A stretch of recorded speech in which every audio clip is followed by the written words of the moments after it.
fundo, Por quê? Olá, tudo bem? Estou ouvindo super bem. Certo. Na sala vão estar Márcia Tiburi e tal. Se eu quiser o som da sala, eu posso entrar aqui em idioma e colocar o som da sala para ouvir. Nome da sala. Tá. Entendi. Independentemente de eu ter... bacana, ótimo. Tá. Mas eu vou continuar na interpretação de você por causa do inglês, mas o que eu pensei, equivocadamente, é que quando eu seleciono só ouvir português, como se me isolasse da sala, eu não conseguisse ouvir as falas das outras pessoas.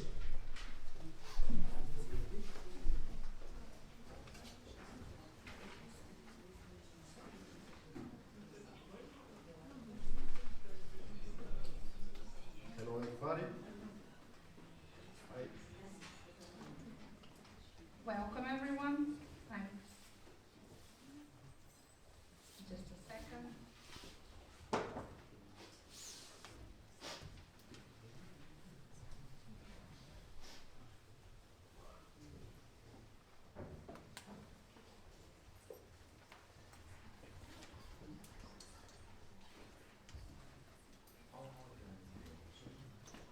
Sorry, we have some people connected online as well. So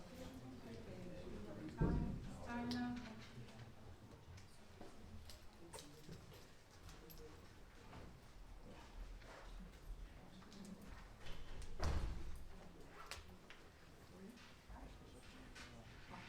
Welcome everyone. I'm Ana. I did my master's here in Latin American Studies. And before we start, I want to do some announcements.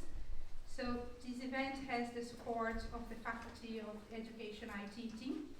A big thank you to Andrew, John and Claire. Thank you very much for your help, and the support of Julia and Eva Foster, that will be simultaneously interpreting between Portuguese and English. So those of you attending this event online can listen to the seminar in a specific language. Please select your preferred language from the globe icon that appears at the bottom of your screen, for those who are from home, in Portuguese for a bit. Nosso evento hoje conta com o apoio da Julia Spatuzzi e da Eva Foster, fazendo a interpretação simultânea entre português e inglês. This event has the support of Eva and Julia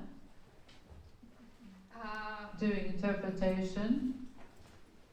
Para aqueles que participam deste evento online, você pode ouvir... For those listening online, você pode ouvir esse seminário em um idioma específico.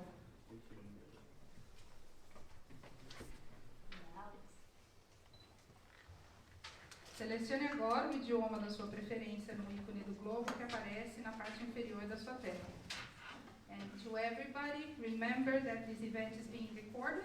The recording will be available in our website, clarec.org or cubesbrazil.org.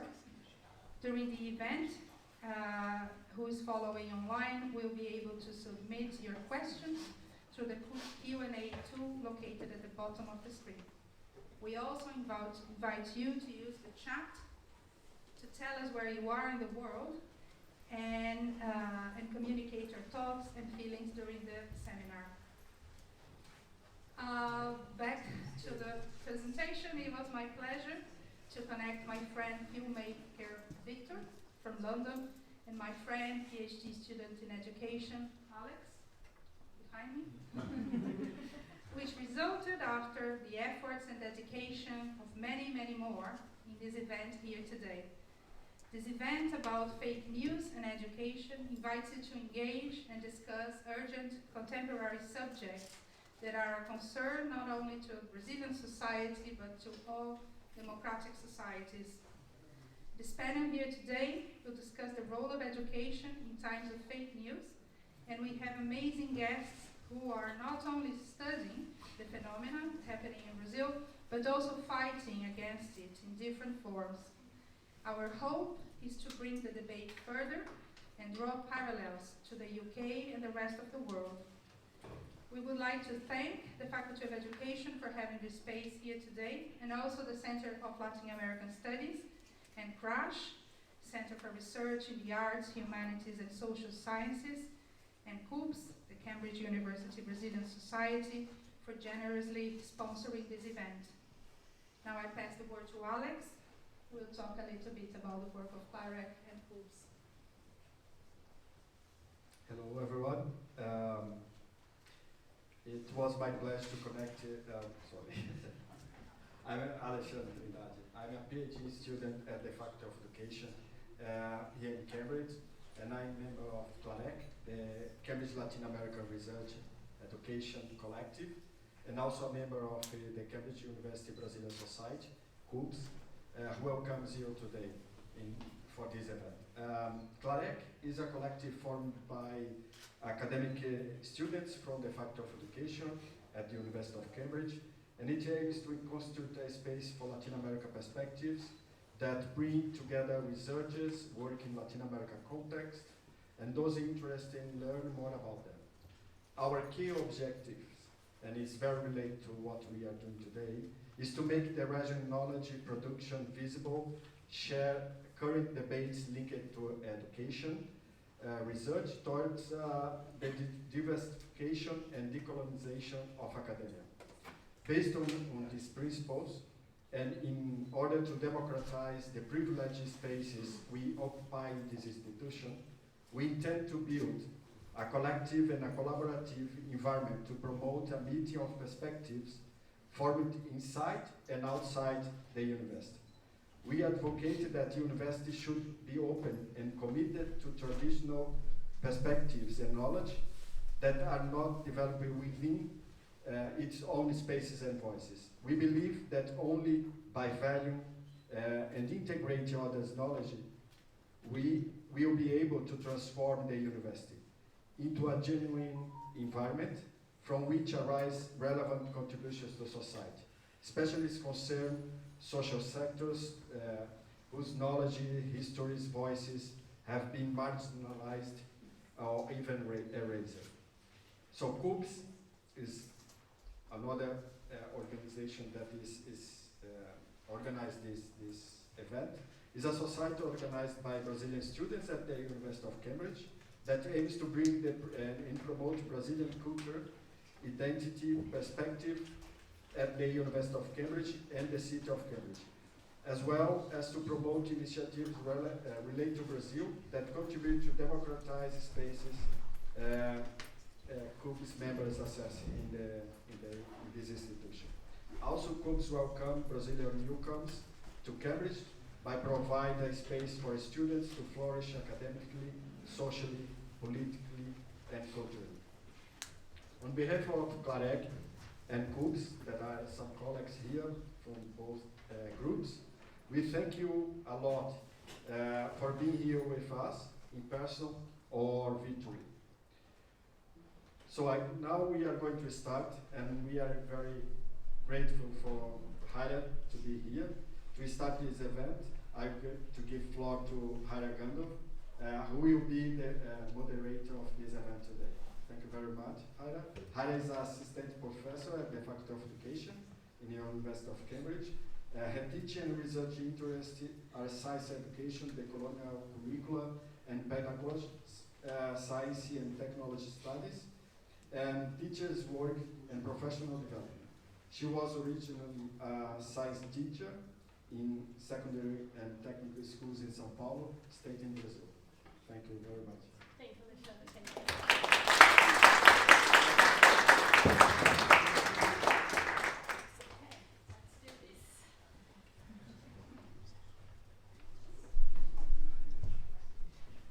Hi everyone, it's a pleasure to be here today, and before I officially start my part of this, I just wanted to thank Alex and Anna especially for the amazing work you did in putting this event together. It's a pleasure to support your work in the faculty as much as I can, and it's a pleasure to be working and to support the work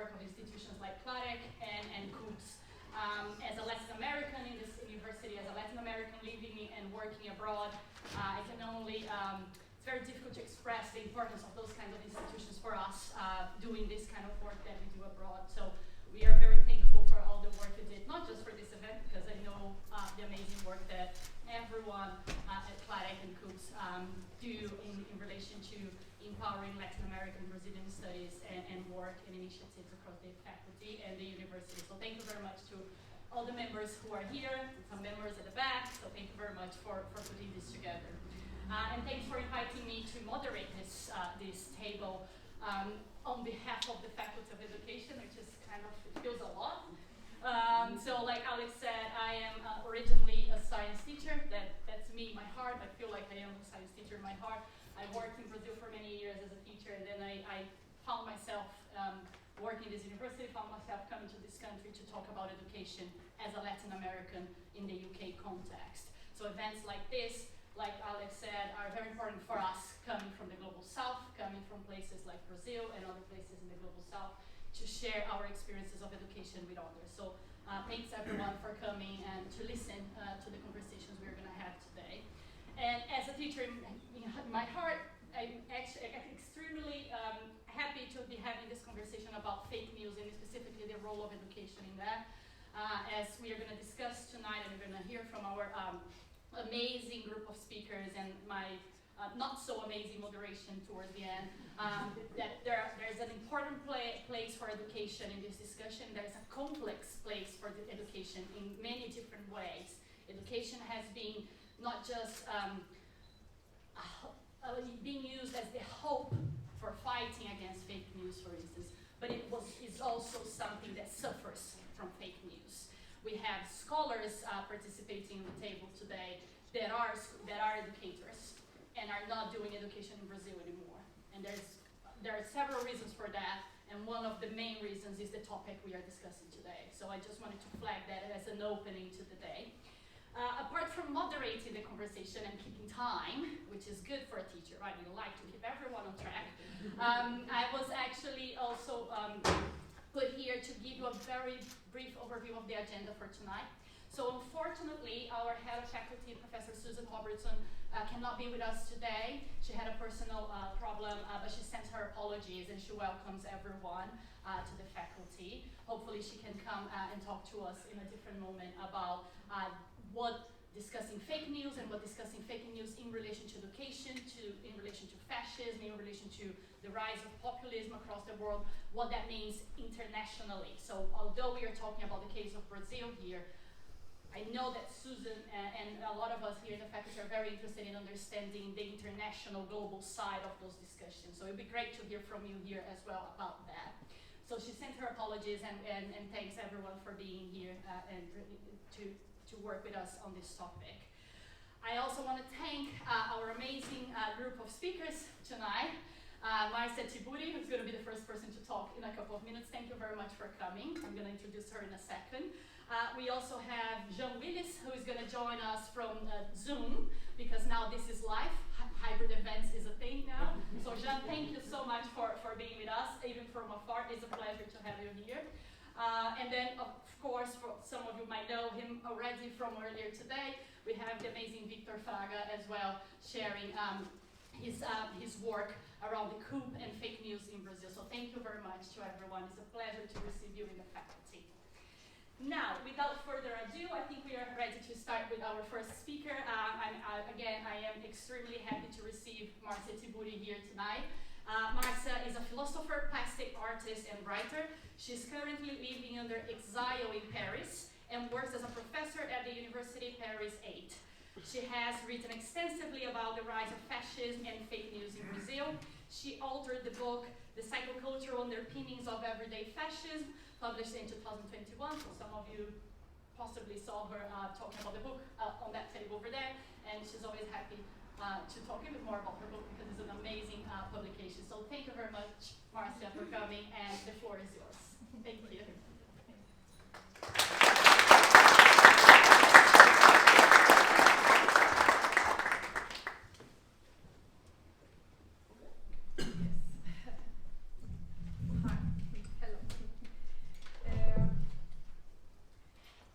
I want to thank everyone. Alexandre, Anna, Haira, Cambridge University, and especially Victor Fraga, Jean, I will try to speak in English, but if it's too difficult for you, I will switch to Portuguese, will change it to Portuguese. But I will try to speak in English. I will try to speak it slowly to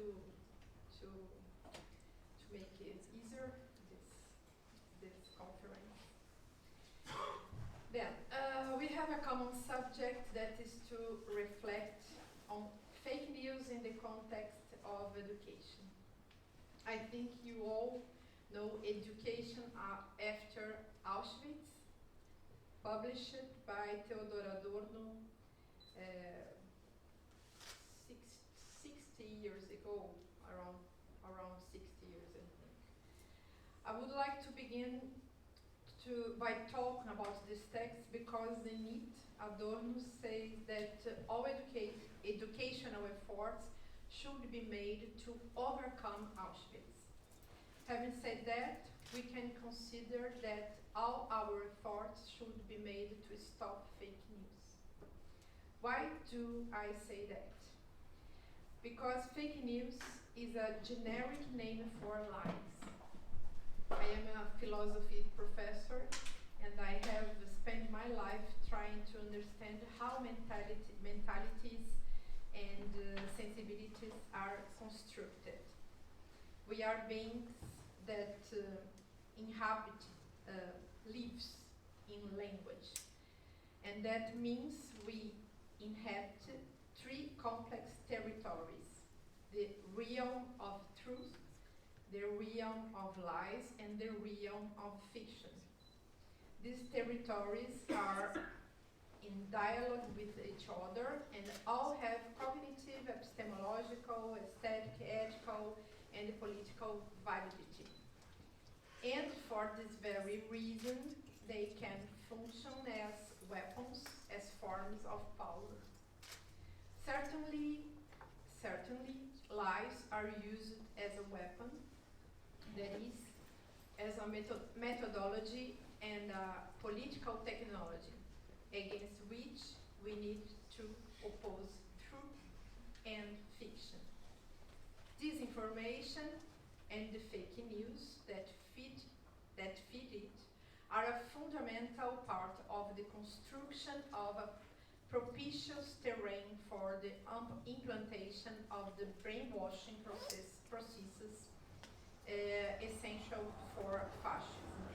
Fascism, as well as all authoritarianism, destroy people's subjectivity in order to better dominate their minds and bodies and, in this way, their lives as a whole.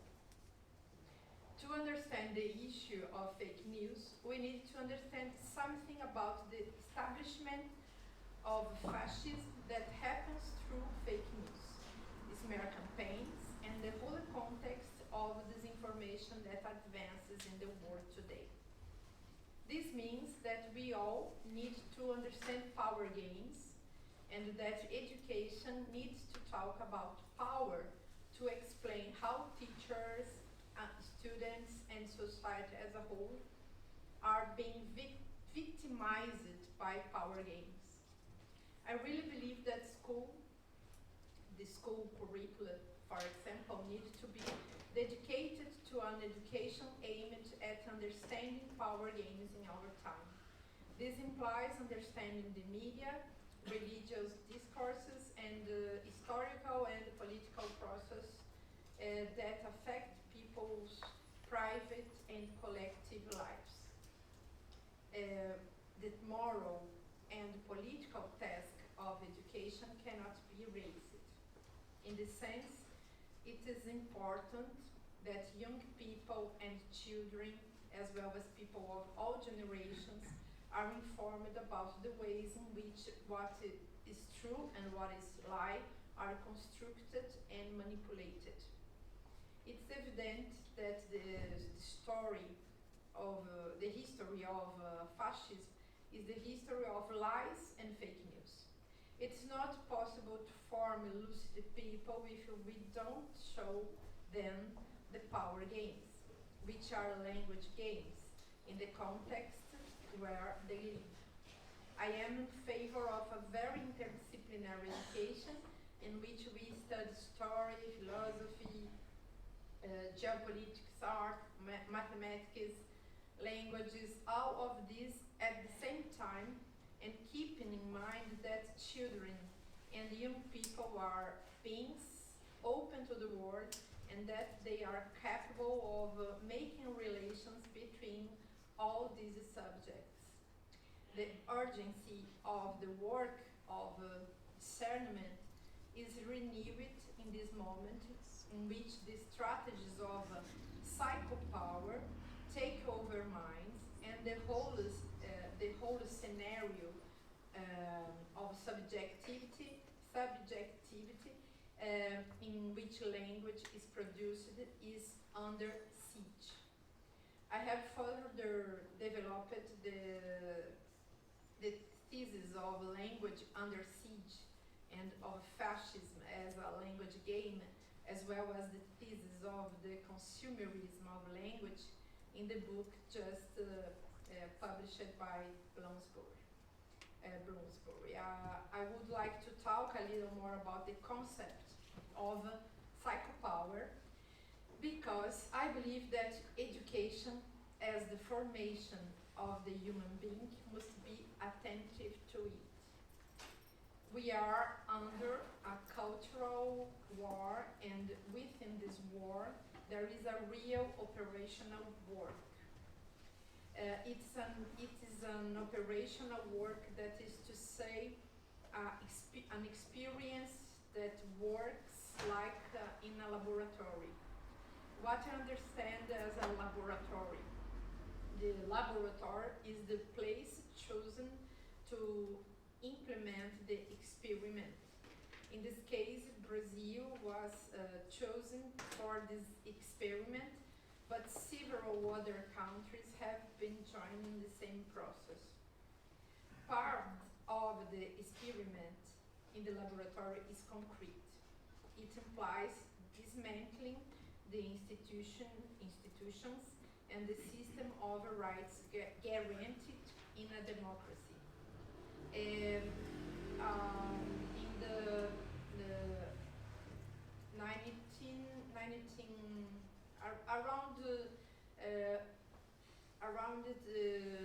19th, Moniz Bandeira said that Latin America was a laboratory of neoliberal experiments. After him, many people began to speak from this image of the economic political laboratory involving Chile and Brazil, and much later many other countries. Now, neoliberal capitalism has a logic of a pillage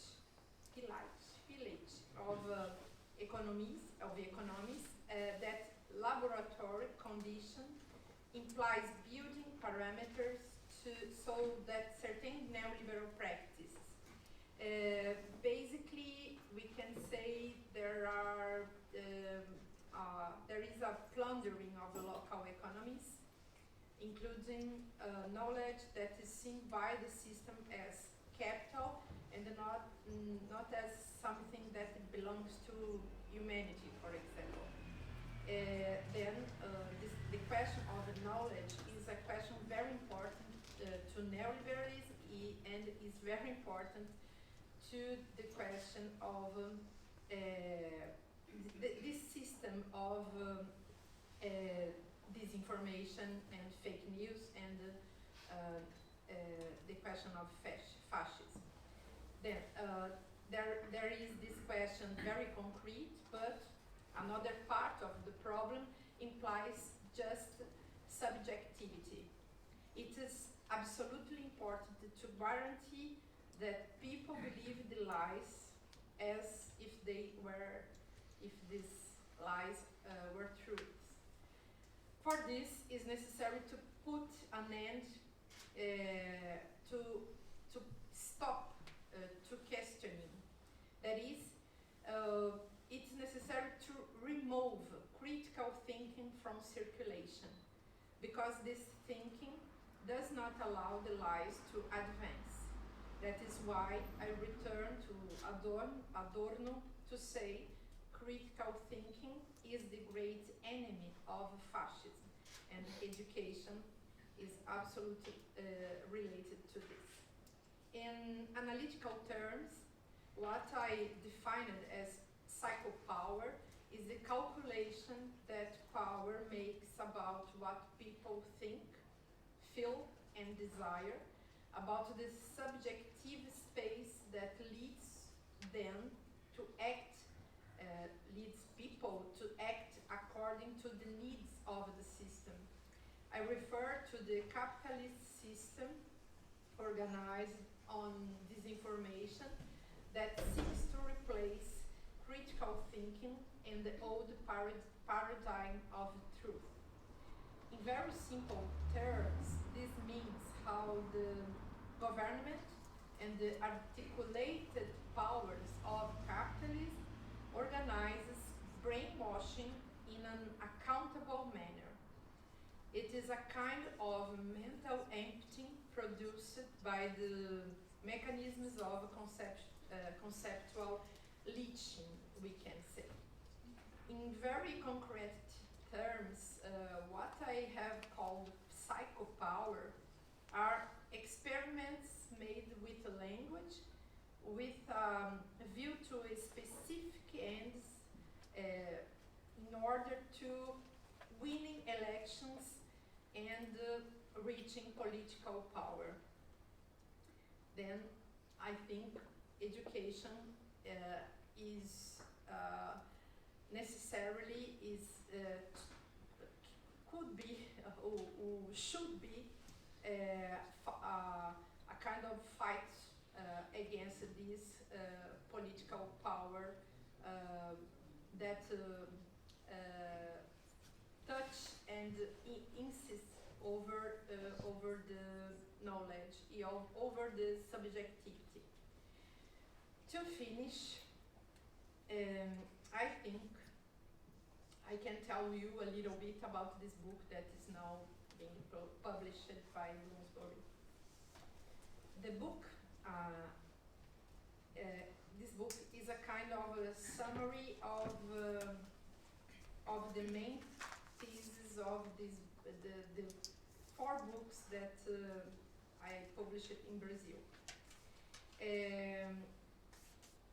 But is this summary of this other works, but not only that. In this book, I am also concerned with finding a way out of this situation that is the fascistization of our society. And I insist on placing an ethical demand on our theoretical and practical actions. Either we build a culture of dialogue, or fascism will be the new destiny of the world. The book, this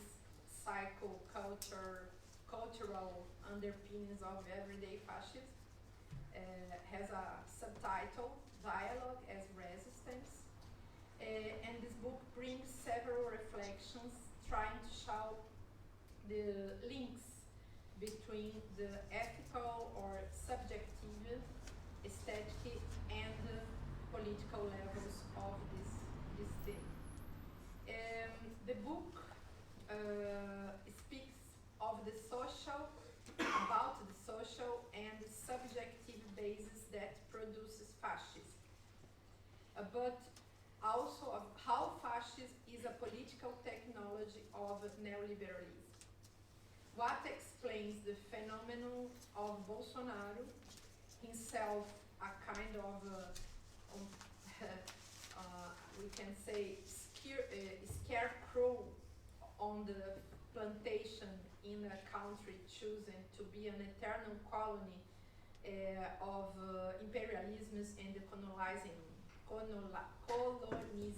colonizing states at the service of capital, like all of Latin America.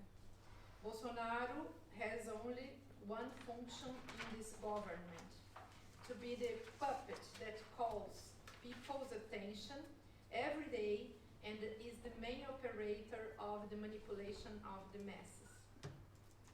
Paulo Guedes, for example, the corrupt economy minister, is the real boss of the operation of destruction of our country, Brazil. My work has been to show how the operation of fascistization works as it is an operation in language. In my book published in 2015 called How to Talk to a Fascist, I talked about the signs of fascism in the Brazilian culture around, for example, 2013.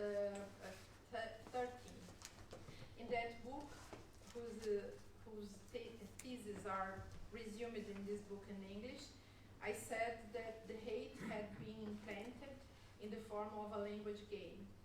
I have been working on the relationship between language and politics, and it seems more and more evident to me that what has been called by many political thinkers and analysts in general, the hate speech is a specific language game that can be implemented through the mass media in societies just to manipulate the masses.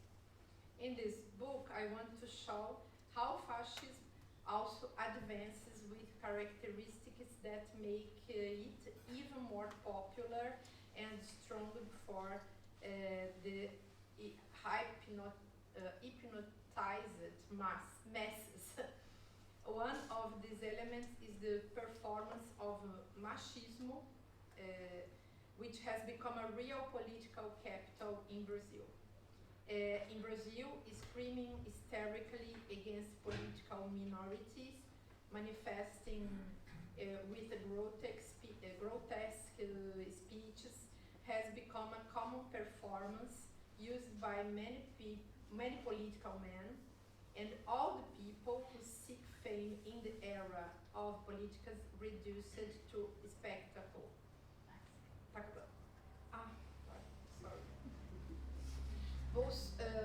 Bolsonaro campaigned politically with he made her campaign politically with a body sign, you know this sign, the sign Bolsonarist, using his hands in the form of a gun. The apology for the death of leftist people and the appeal to the rhetoric of communist invasion are part of the game of the rhetoric around this general hatred. This general hatred is, I think, like a new capital. A capital, the hate speech is like a merchandise that I can buy and we can put in circulation as if we are fascist. There is, however, behind the rhetoric of hatred, what I call the rhetoric of, we can say, bewilderment, like this. I think is kind of worse than this rhetoric of hatred. With the project of psychopower is just to produces incoherence and produces like a delirium all the time. It's important to leave people to don't comprehend nothing. And then I think this is a very interesting part of this end game, this language game that is fascism, in my point of view. Then this neo-Nazi fascism, as I am currently calling this phenomenon, is just like a language game. It is all part of a strategy in which psychopower is the role. The calculation that power makes about what people think and feel, and the actions, what people can do, is calculated by this psychopower. My book was written precisely to alert and help dismantle this thing called psychopower, this system. As critical and reflective thought, philosophy is the greatest shield against the barbarism of fascism. And we can say the same about education. That is why it is worthwhile to continue teaching and writing despite all the losses and all the horror. We must continue to fight for the freedom of thought and the expressions against its mystification and manipulation. Thank you very much.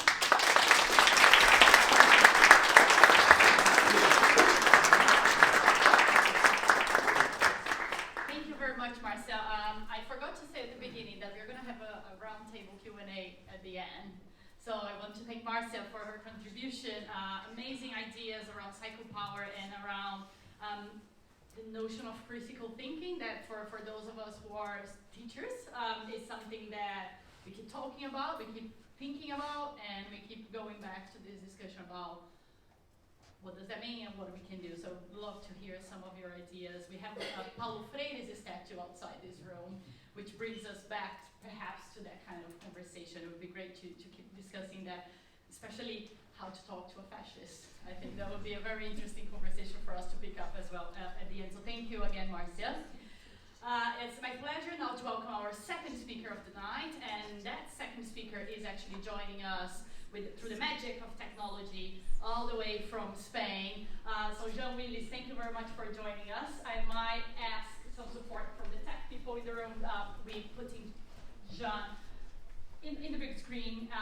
We might need to get the translation going as well, right? So while we do the magical technological thing, I just want to introduce Jean to everyone here. Jean Wyllys is a scholar in political science at the University of Barcelona, where he researches the spread of fake news and the rise of authoritarian governments.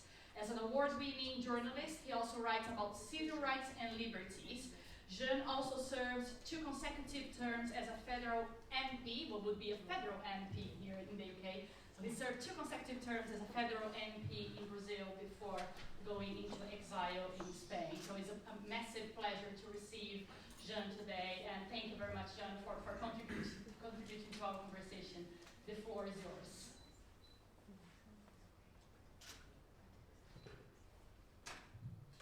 Thank you, Anna. Thank you, Alex, and the University of Cambridge and the Faculty of Education. Especially, I would like to thank Victor Fraga, which was one of the responsible people to bring us here. Thank you. To my friend Márcia Tiburi. It's always great to listen to Márcia. It's always difficult to speak after her for me. I'm sorry for my voice. My voice is a little hoarse because I'm just coming out of a flu, and I'm sorry not being there in person as expected. Unfortunately, I had a problem with the renewal of my immigration papers. I am in exile, as you know, and because there was a delay in relation to these documents, I was not able to be there with you face to face. most particularly because the UK is no longer part of the European Union, which makes it even more difficult to go from the EU to the UK. However, I am very happy to be here with you to give you my contribution. I'm not from education, although I'm a teacher and I have worked as a teacher for a good part of my life. I was a secondary school teacher, but much more as a teacher of tertiary education, and I'm a master's in language and linguistics as well. And I'm also doing a PhD in political sciences in the area of disinformation. So the contributions come from my place, which I occupy, and of the knowledge I have and I bring from these areas. So the first thing, I wanted to think about the idea of fake news, which becomes popular from around 2016, not by chance, no, not by coincidence either, together with another term, post-truth. It seems like the University of Oxford included it as the word of the year, post-truth. And fake news becomes more popular in 2016, and especially with the emergence of Donald Trump, who becomes president of the USA. And from then on, which literally means fake news, becomes more popular and is used more and more in the newspapers, in the TV media, in jargon, in the academia, and even in daily usage. But today, we need to understand that fake news, as we speak, and as we use it as a political phenomenon, does not correspond only to so-called fake news. Fake news is an economy of disinformation, of hatred for financial profit. Fake news presupposes an economic system, an exchange, a symbolic exchange of disinformation towards, it's important to say, that is programmed and geared towards in order to make political and financial gains.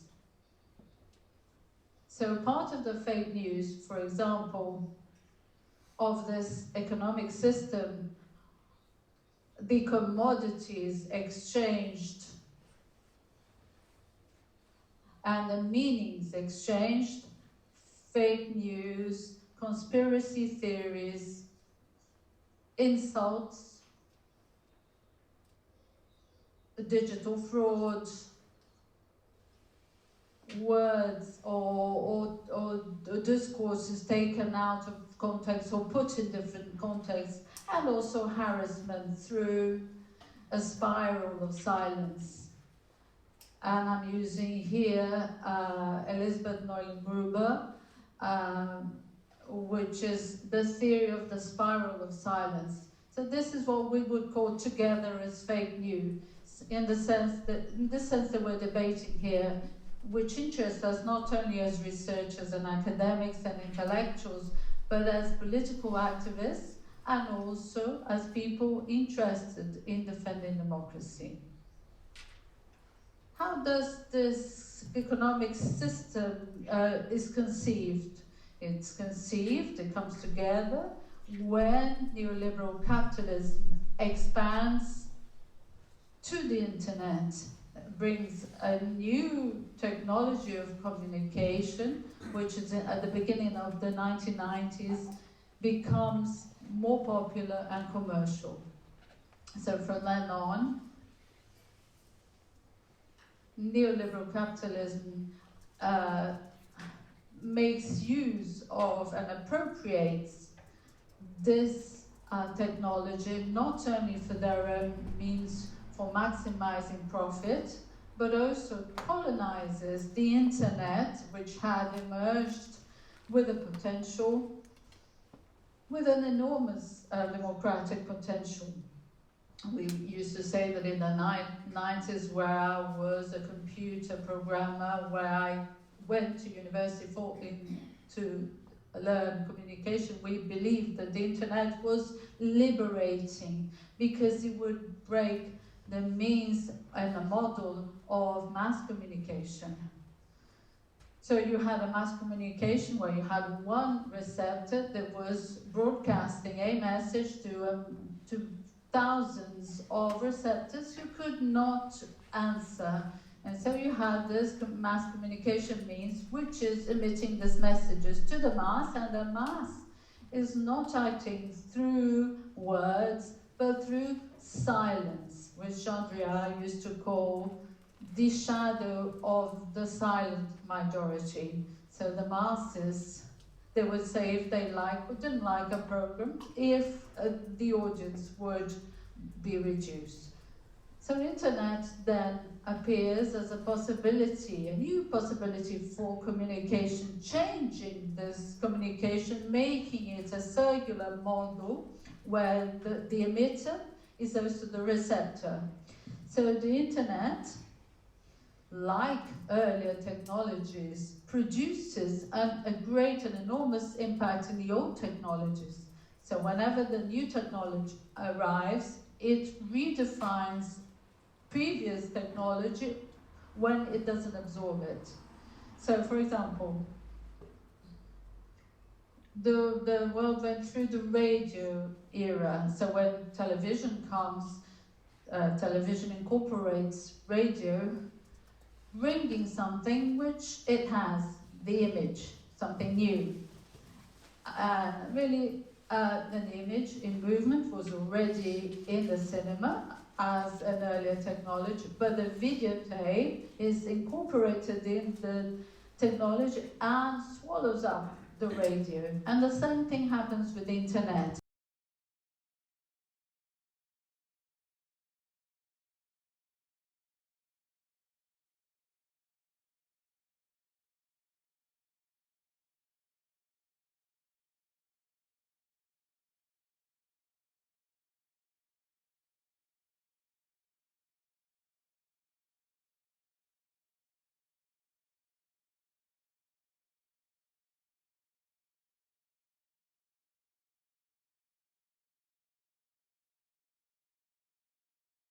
Itself of this new technology, which had this great democratic potential, it re-establishes our relationship with the space.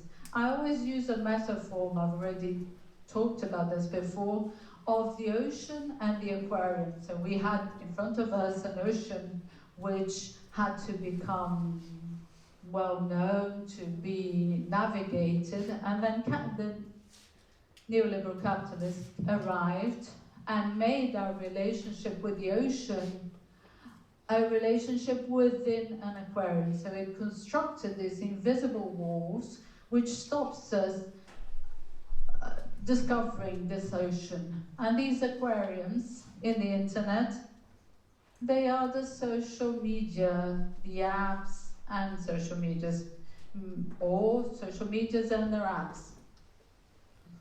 So we were gradually losing interest in navigating, surfing the internet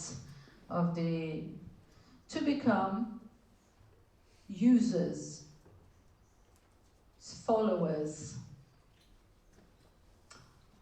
or members of certain communities. Our relationship becomes one with the apps which are already made for us and installed in our devices. These devices that we carry and we charge, which are a revolution in the sense that we bring our television in our pocket, something that we couldn't imagine in the 1990s. The idea of a worker would go to work taking his own television. Now we take our sound system and our TV and everything with us, which is constantly in this flow of communication. So this de-appropriation, a neoliberal appropriation, as it's also changing itself and transform itself, which Shoshana Zuboff calls vigilance capitalisms. It doesn't just only appropriate, take over the space, but uses the hardware where the softwares work, which are our mobile phones, our tablets, our laptops, and transform them in surveillance devices.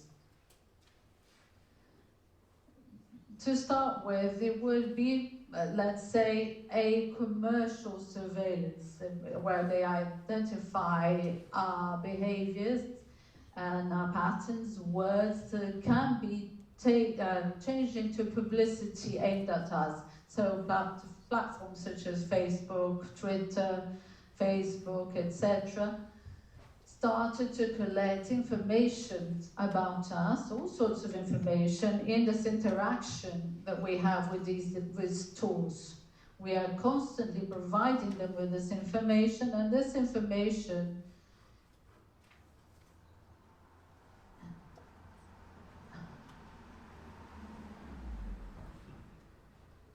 this platforms,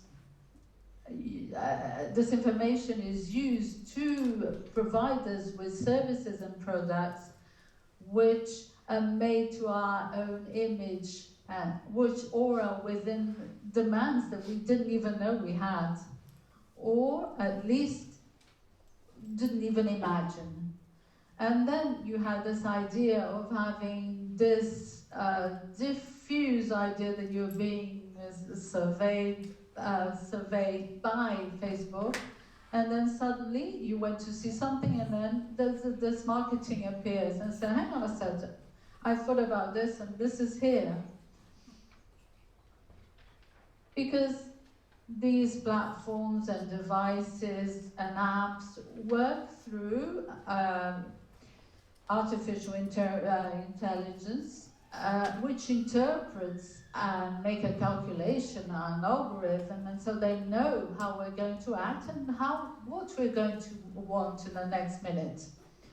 So this transformation from capitalism into a surveillance of neoliberal capitalism and the appropriation of this technology will lead and will demand us to become more and more under the control of these technologies. The more we use social media, the more this flow, we are bombarded and encouraged to consume. So these algorithms understood, and this understanding took place through this idea of Occupy Wall Street in 2008, and then the Arab Spring, which happened through social media, especially through Twitter.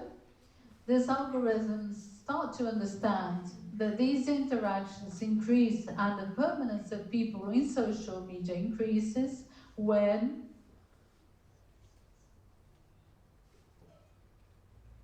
the low emotions, the lowest political emotions are exploited.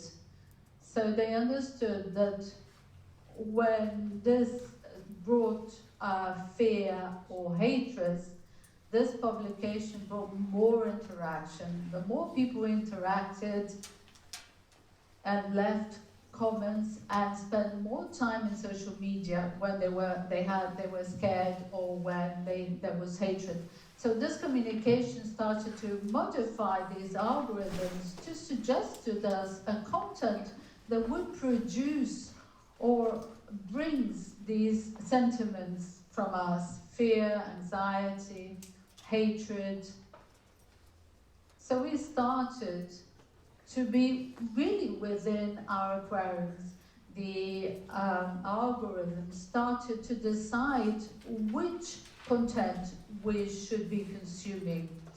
And for more, we wanted to get out of these suggestion of the algorithms, this that they send to you, this that reaches you, is what will keep you for longer in the media and will bring emotions from you and not a rational idea. And that's why we have so much hatred in the social media. And so people spend so much time and write horrible things. And if this had only an individual impact, or in the lives of individuals, it would already be terrible, given the level of anxiety and depression. Anxiety and depression is a very important pandemics that's taking place, apart from thinking about suicide. If we only had this impact, it would already be disastrous. It would be enough for platforms which colonize the internet, change their algorithms.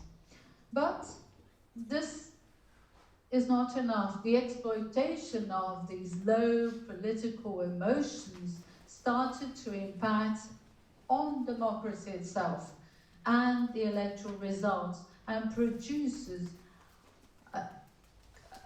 effects in countries where they lived in relative harmony. And these emotions produced by hatred and the exploitation, the electoral exploitation of these instruments, results, we know, in massacres, genocide, shootings, and of course, in the rise of the worst of the human aspect of the human beings. So the idea of the far right starts to rise exactly at this moment. It comes back to rise in the world, to emerge in the world, because of these reasons I am explaining to you now. So there are different countries start to feel or see the return of a populism tinged by fascism. We're not open fascism. We have as a model, as a main model, Putin in Russia, but then we also have in Western countries Donald Trump, which from this model of communication used his campaign in the propaganda and the marketing that he makes. He starts to generate clones in various parts of the world, building an international of the far right, which exploits these new technologies to produce polarization and allow capital, neoliberal capital, takes over the wealth and the natural resources of certain countries very easily, destroy the welfare state, and allow large corporations start to substitute the place of the state. So the state and the government is converted in these various countries who saw the rise of the far right as an armed arm to defend the wealthy. And of course, this economy,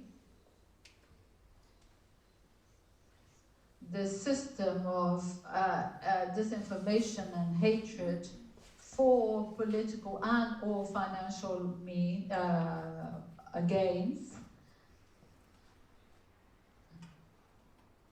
this economy has a history. So it's important for us to understand that the historical phenomena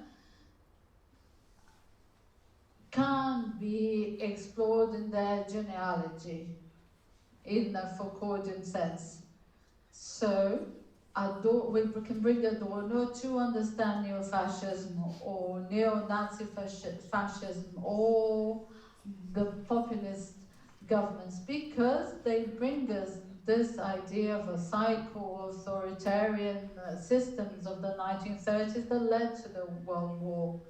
So we need to look at this genealogy, which is a little of what I do in my work, where I'm looking into the genealogy, the use of lies in politics, and forces us to understand that we need to do not only this genealogy, but also the archaeology of certain lies which are taken as truth from a long time ago. So one of the big lies which is taken as truth for a long time, which served to colonial, neo-colonial projects and invasion of countries, the maintenance of dictatorships, is the phantasm, the ghost of communism, the fact that there is communism threatening the world, and that this communism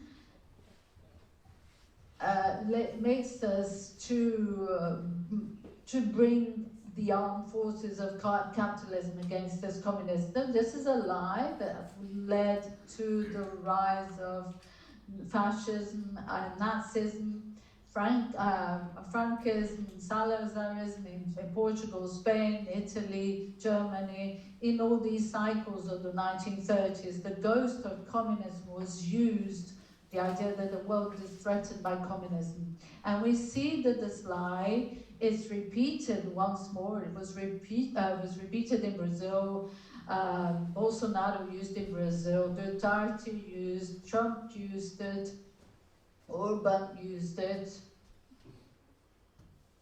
Erdogan uses it, all these people, and Putin, who is president of Russia, where there really was a real communism during the Soviet Union, but Putin is not a real communism, and China, which proclaims itself communism, practices one of the most uncivilized types of capitalism. So it's important to look at the archaeologists to remove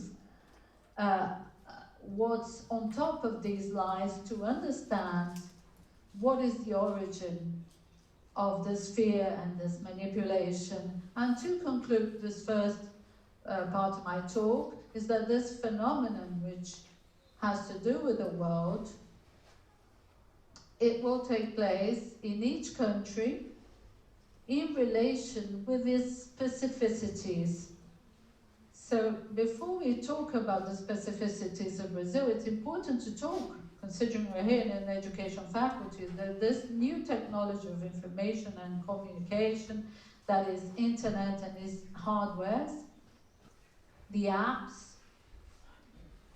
and social medias, they produced an enormous negative impact in educational systems, in that many students are no longer happy in the classroom, or they question their teachers about knowledge which is consensual, the idea of the world being round or spheric, the shape of an egg, and that is turning around itself and is going around the sun. So this scientific consensus started to be contested by students that were watching YouTubers that used to say that the world is flat.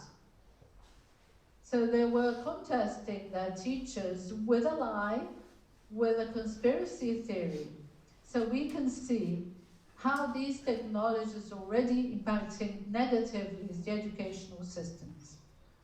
In the case of Brazil, where we have an enormous deficit in quality education, a colonized country which spent 350 years of slavery, of economy based on the slavery of black people and their descendants, a country where we had the birth of a republic as a military republic, a country formed by oligarchies that were formed during the colonial periods, of a predatory and ignorant and racist elite, education has always been attacked. So that's why the figure of Paulo Freire, which is so celebrated here in the USA, is very attacked by this elite, because the educational system and the desire of the dominant classes in Brazil, which has inherited, has a legacy of all these years of colonialism and slavery, shows us that education is a privilege, and that poor people should resign themselves to learn at most how to sign their names and to read, so that they don't become emancipated as citizens and accept slavery under another name. Because for what we can see is a return in neoliberalism of slavery under a different name, the name of entrepreneurship, of free enterprise, of freedom or liberty. This is the mystification, not to allow the fact that, or for us to see that neoliberalism is enslaving people. So Brazil, who had problems with education, with low quality of education, people leaving education early, where teachers are paid very badly, and the payment of the salary of teachers doesn't allow that person to barely eat, let alone buying books, going to see culture, etc. Teachers in Brazil don't do this, and they don't do this because they don't want to. It's because they can't, because Brazil has always treated badly education. So a country with a huge deficit of education, when you had this culture, digital culture coming and swallowing up everything, it was obvious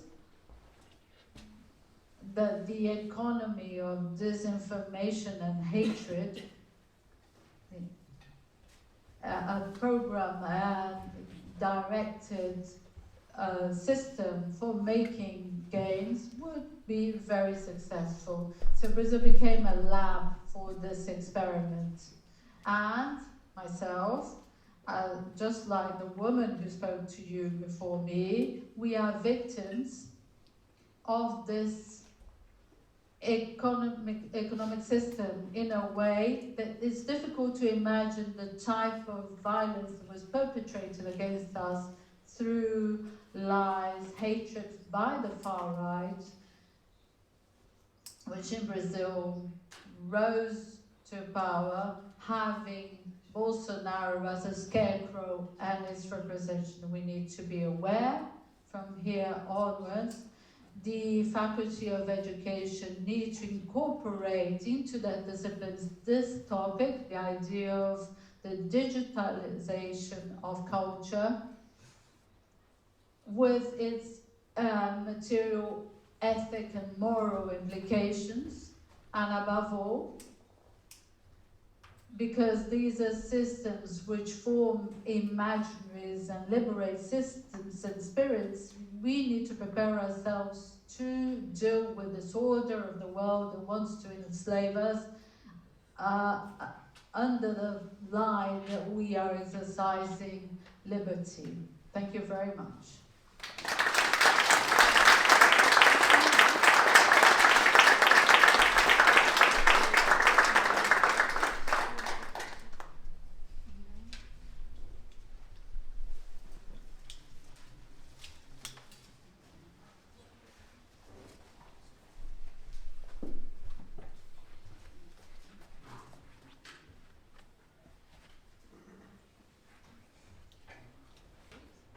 Working. Let me try. Just checking that the team on Zoom can hear me okay. Just to check if this is back. Just yeah, John, I think you're saying hi or yes. It means that you can hear me okay. That's great. So thank you very much, John, for your amazing presentation.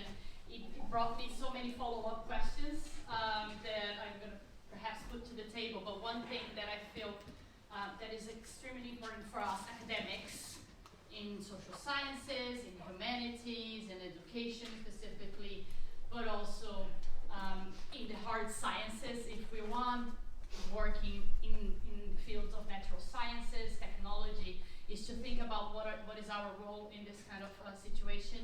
What is the role of technologies? What is the role of us working with technologies, with science, with people, with societies, with culture, in these discussions that Jean put for us. And I can already say that I'm going to bring a question to the table in relation to what does it mean to be an academic in this scenario, no matter which area you work, no matter if you work more closely to society or if you work more closely to a lab that is self-contained. What does that mean for us? Working in knowledge production, in knowledge development, working in knowledge teaching, to work in a scenario where, like Jean mentioned, we have a policing kind of system around our professions of people who speak to other people and produce knowledge for several different reasons. So I'm going to bring that back in a couple of minutes when we come back to the table in the discussions. I just wanted to put that forward for you to keep thinking. And in the notion, in this idea of producing knowledge and producing information, I want to welcome our third speaker of the night, Victor Fraga, who is going to talk to us a little bit about the work he has been doing as a filmmaker around this topic and in this idea of communicating what is happening in Brazil, what is happening more globally, and engaging with the pitfalls that might come from putting yourself out there and talking about this area, this work on fascism, this work around fake news in a scenario of an actually authoritarian government. So thank you very much, Victor. So just to give you a sense of who Victor is, because he's a very prolific filmmaker. So Victor is an Anglo-Brazilian journalist and filmmaker. He's the founder and director of the DMovies, the portal for thought-provoking cinema. And he co-directed the documentary The Coup Factory about the role of media manipulation and fake news in the collapse of Brazilian democracy and the rise of neo-fascism. So thank you very much again, Victor, for contributing to our event tonight. And it's a pleasure to have you here. And the floor is yours. Thank you very much, Haira. Well, I feel really, really humbled and also a little bit daunted after talking after two huge titans. And I'm a journalist. The journalist knows very little. We investigate something over there, then we go somewhere else. But I do think we play a pivotal role all the same. I strongly believe cinema is not merely entertainment. Cinema is a very powerful hegemonic tool. Cinema is not a tranquilizer where you sit back and absorb it. And you may do as well, but you're being manipulated, and manipulation mandates that the person that's being manipulated is not aware of the manipulation. So I believe in cinema that hits you like a ton of bricks. Cinema that makes you think. I'm not a very prolific filmmaker, actually. This is my very first film. It took me and Valnet sitting over there 4 years to make it. So we have worked very, very hard, and I do plan to make a lot of films. I've already finished my second one, but this is my first one. But what I wanted to say, this film is an educational tool. It's not a piece of entertainment. It's a film that should teach some lessons so that we don't perpetuate the errors of the past. Some of you were here earlier and they watched the film in its entirety. I'm going to show a short extract from the film, 4 to 5 minutes, and then I'm going to say a couple of words about it. So, roll the tape. Thank you very much. Let's do the tech magic again.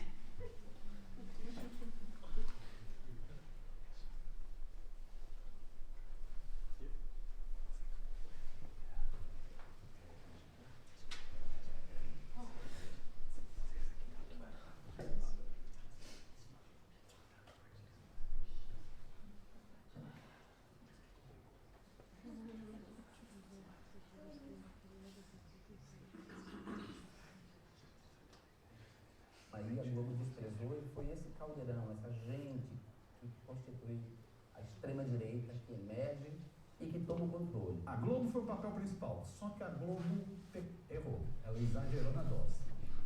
Porque ela foi estimulando isso, e essa demonização da política, essa satanização de tudo que é coisa pública, é perigoso, porque isso também se volta contra o jornalismo.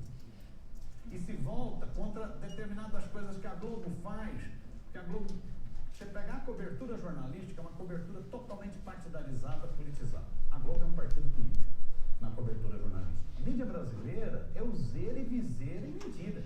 A mídia brasileira criou o clima, só para pegar mais recente, para não ir na origem, mais recente. No golpe de 64, a mídia brasileira criou o medo do comunismo. Instalar o comunismo no Brasil. Quando João Goulart não tinha nada de comunista, né? Um governo progressista.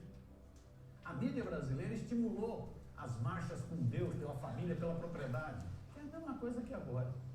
Nas marchas com Deus, pela família e pela propriedade, as placas eram vá pra Cuba, né? Em defesa da família. A mesmíssima coisa agora. Estimulou com mentiras. Envenenou a sociedade, contaminou a sociedade e contaminou esse setor mais egoísta da sociedade.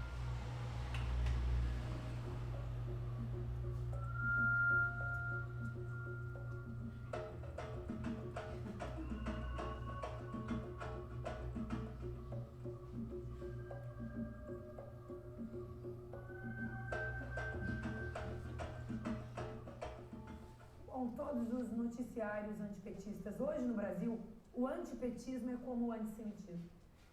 O ódio ao PT é tão imenso que quando eu me filiei ao PT, as pessoas ficaram com medo, as pessoas minhas amigas, e as pessoas diziam: Márcia, você não deve fazer uma coisa dessas, você vai ser vítima de mais ódio. Porque sendo antifascista, sendo mulher, e agora petista, sofro muito.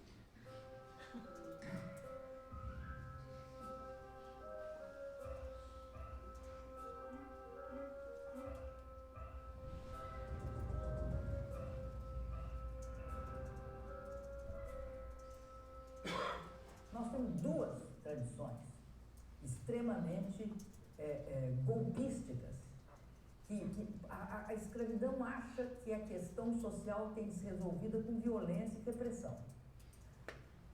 E a ditadura acreditava que para o país se desenvolver e crescer, não tinha de ter democracia. Esse processo é o processo que eu diria mãe e pai de todos os golpes.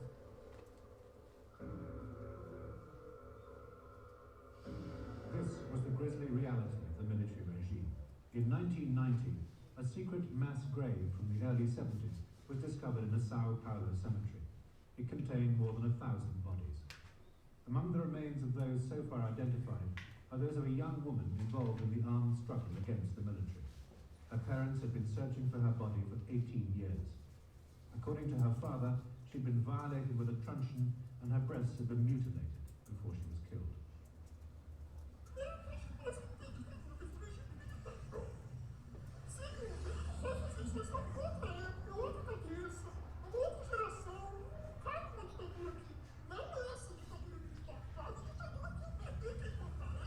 So if you look at Brazil's democracy now, although a lot of people think that Brazilian democracy has always existed because anyone under the age of 35 doesn't remember the dictatorship, or really anyone under the age of 45, because they were too young to sort of live through its last stages, which is half the population or more than half the population.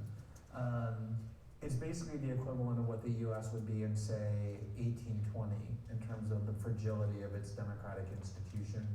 A gente está vivendo salve-se quem puder. A população pobre, os ativistas, ecologistas que lutam pela reforma agrária estão sendo mortos pelo Brasil afora. Marielle foi morta aqui no Brasil e era uma mulher da política, uma ativista negra, feminista, que lutava pelos valores mais caros da democracia. Uma grande pessoa que foi exterminada por um jogo. Sorry, Márcia, for cutting you right bang into the door. I feel really, really awful, but then I have another reason to invite you to come on the 29th to see the entire film. There will be a debate with Jean, with Márcia, victims of fake news in Brazil, and there will be victims of fake news in this country. So Jeremy Corbyn will be there, and Baroness Christine Blower, who is a member, she's in the House of Lords, she's an anti-fascist campaigner in the House of Lords. And the BFI is a very prestigious, very conservative organization, so we had to fight a lot to get that screening in there. So, why did I want to show you these little extracts? I wanted to talk about a few different things. First of all, the fear of communistization, which has been creeping throughout the history of Brazil. In the 60s, we had a coup to save us from communistization, and it's all back now. I mean, we had the Workers' Party in power for 13 years, and they're saying they're coming, they're going to turn Brazil into a communist country. The Workers' Party is but a center-left party, has even embraced some implemented some very neoliberal strategies that raised a lot of hairs. And I think it's not very different in here. I'm going to read to you. This is from the 17th of June 2020 in the UK. The government has ordered schools in England not to use resources from organizations which have expressed a desire to end capitalism. The Department for Education guidance issued on Tuesday for school leaders and teachers involved in setting the relationship, sex and health curriculum characterized anti-capitalism as an extreme political stance, and it equated it with opposition to freedom of speech, anti-Semitism, and the endorsement of illegal activity. So, I think the writing is on the wall. What we're seeing in Brazil is not exclusive. There are many parallels on both sides of the Atlantic. People say there has been no dictatorship in Brazil. That woman clearly said that after we saw a video about the bones. Bolsonaro once joked about the bones. People were searching for the bones of people killed by the dictatorship, and he said, "We're not dogs. What are you doing seeking bones?" So that's the level of perversion you get. And a lot of people believe there was no dictatorship. A lot of people are too young to remember that there was a dictatorship. And a lot of people don't believe fascism would really destroy democracy, more than often, more than once, many times. I've heard people say, "Oh no, he's not going to do that. Bolsonaro is not that bad."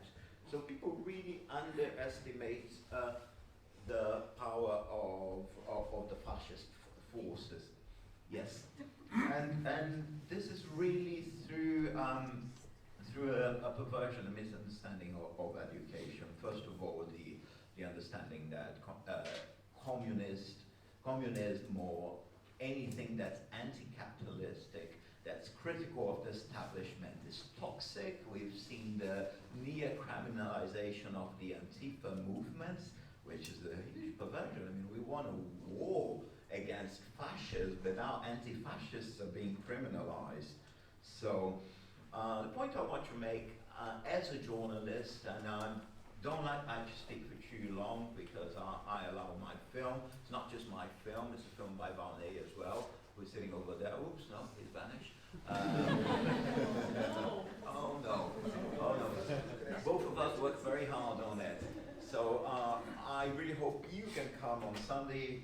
If you're in London, the film will eventually be available for streaming. That's my little contribution as a journalist, as a Brazilian journalist living in the UK, reminding people in Brazil that the phenomenon is being observed from outside, but also telling people in the UK what's happening in Brazil could happen over here as well. So that's my duty, and I'm very glad you're here listening to me. So thank you so much.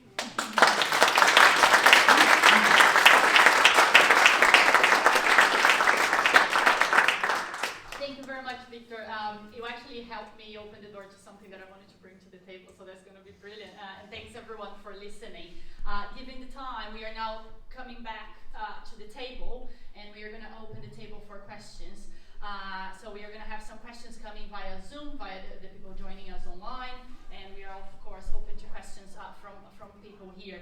And before, so because I am the moderator, I get this amazing experience of perhaps asking my initial question just to get things started. So while you think about the questions you want to ask, I'm just going to put a question that I want to ask both John on Zoom, but also you, Márcia, and you, Victor, in relation to your subjectivity, yourself in this. And Márcia and John, you talked a little bit about your exile as a scholar, as an educator from Brazil to abroad in the movie, in the documentary.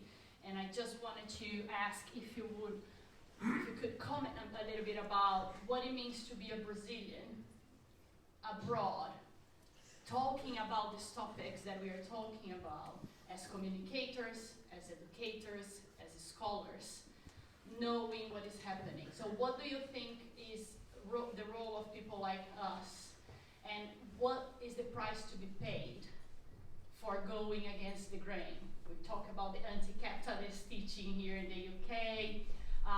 We see people fighting against that. What is your experience of doing that as an academics, as scholars, communicators, and as human beings?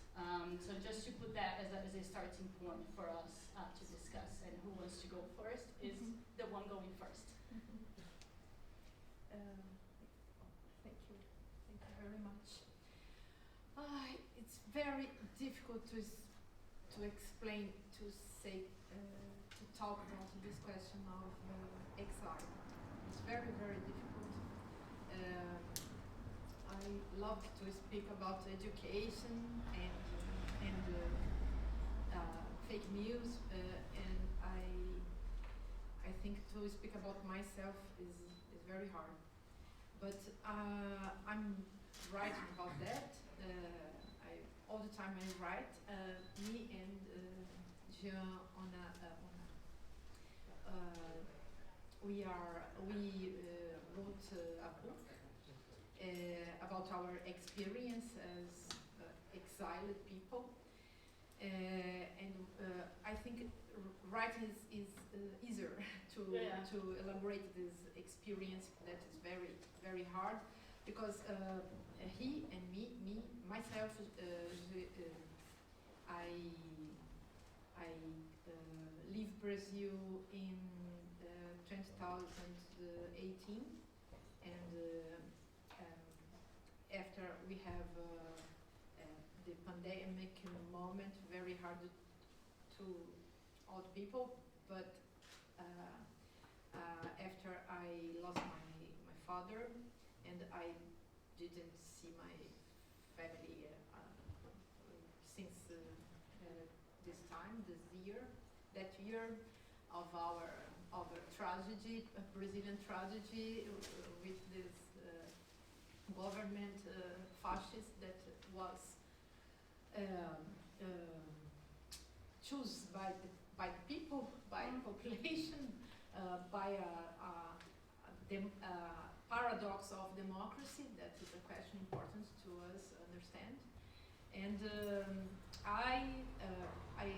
I'd like to say one thing. I live one day by day.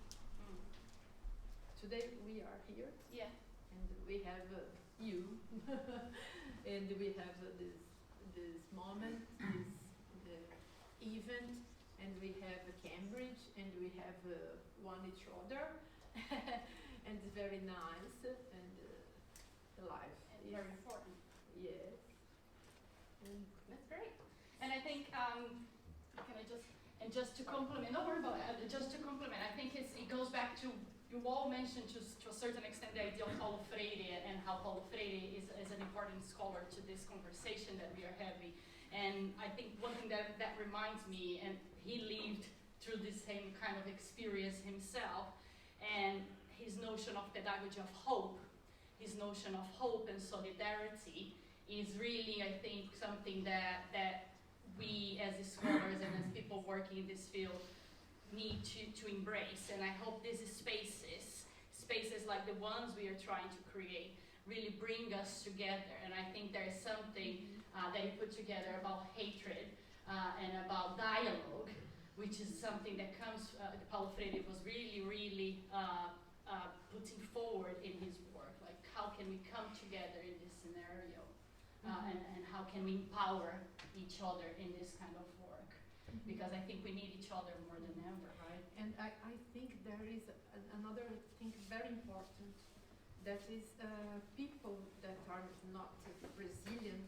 It's very difficult to us understand the Syria situation, the Ukraine, the Russia situation, the African situation, if we don't understand the culture of a country, of any country.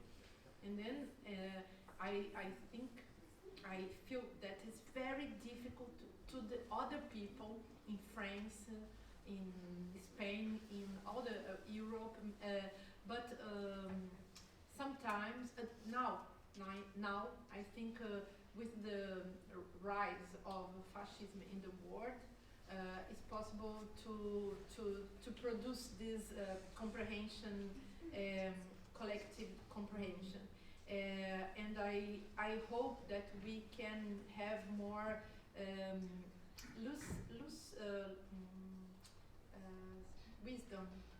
wisdom and more reflection and more dialogue abroad, between the countries, and we need to put together our tragedy. Also, here in England, you have a problem, a lot of problem. The problem of monarchy, sorry, but the problem Boris Johnson and the rise of right, restraint right, and all the countries in the world. And then I think we need to fight for international kind of how can I say that,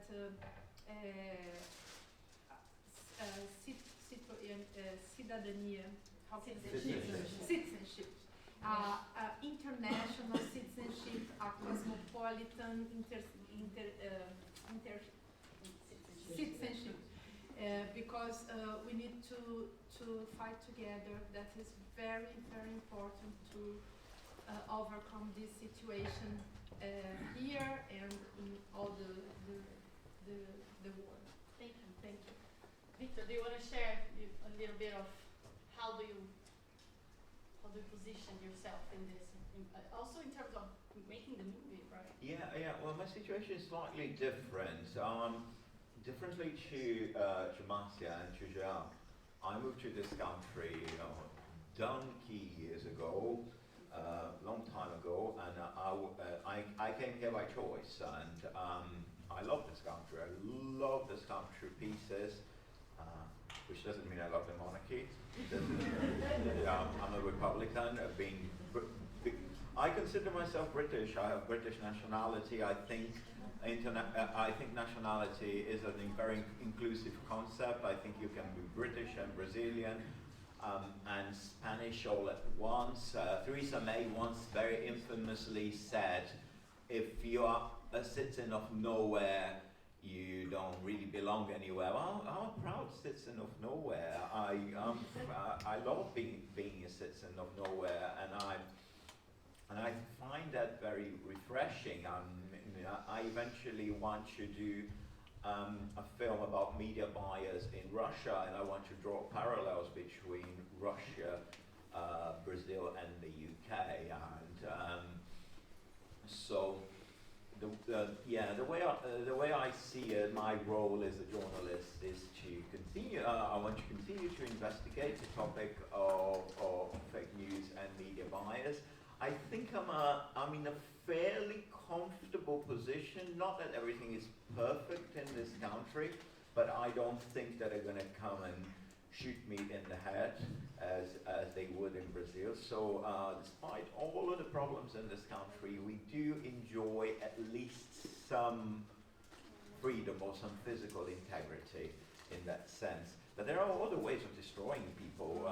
I mean, look at what the media did to Jeremy Corbyn. I mean, you may not like him, but I think very few people will disagree that there was an orchestrated media campaign to paint him as a racist. And again, I'm not a huge fan of the man. I have a lot of reservations, but I'm not going to applaud when the media in the entire country are attempting to deconstruct him. So my role as an individual, as a journalist, and as an internationalist is to demonstrate that these phenomena are very similar everywhere. And I do want to go to Russia. I do want to investigate things in Russia in a little more depth. Thank you. We just need to speak close to the mic so the Zoom people can also bring us. John, I don't know, John, if you want to come in and share some of that as well. Otherwise, we can collect some questions from the public. Jean, eu não sei se você...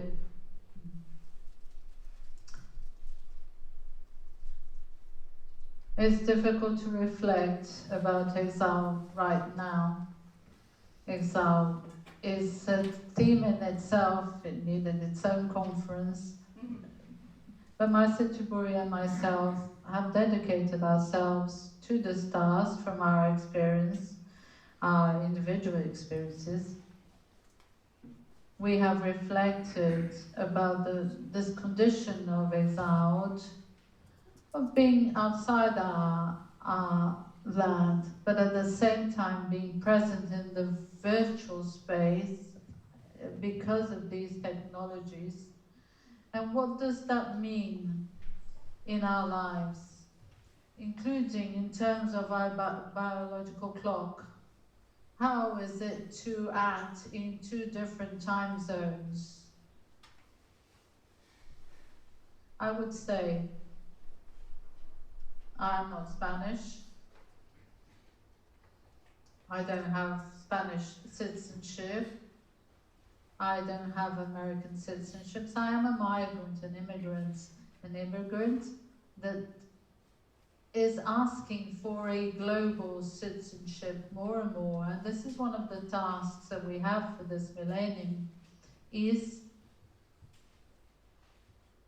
to allow people in this world, who reside in this world, are treated as residents of this planet. Because if we think about the planet, we are all here.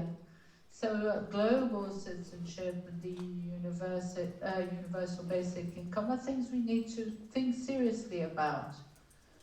So I am from nowhere at the moment because I have two identities which I think cannot be reduced, as Hannah Arendt said. At the end of the day, they what anchors us is our mother tongue. And this mother tongue, this language I speak and I love and in which I express myself, it was an imposed language. It was a language that was imposed in my country by another, by a colonizing country. So Portuguese is a legacy of the colonization of Portugal. So this mother tongue, which is the last place where I belong, was given to us through colonization. So I would say that the condition in this world is not a good place to be. And when you're in exile, the people who forced you into exile thinks that you should remain a victim.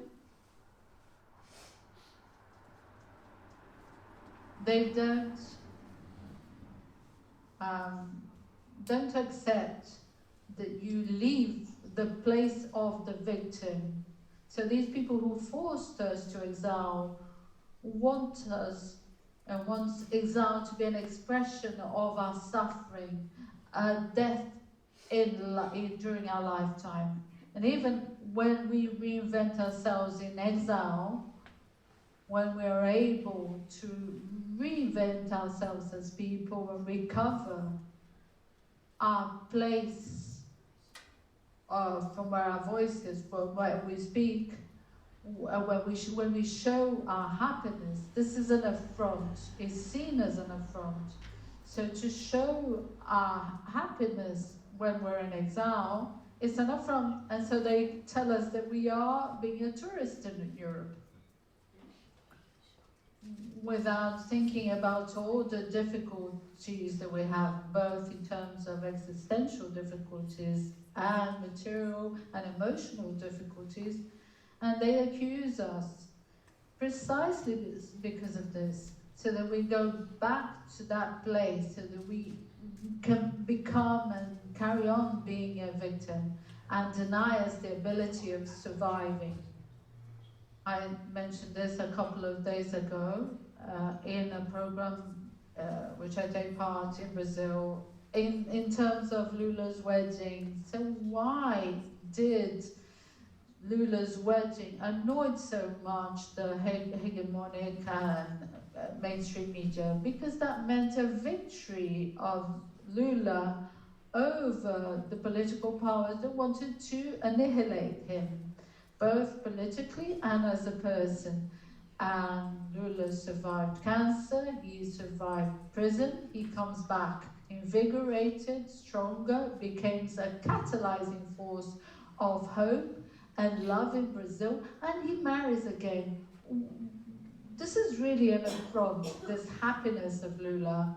So at first, I was hostage to the fact of the situation, and I said that these people took everything from me. They took my political career. I was a successful rising politician.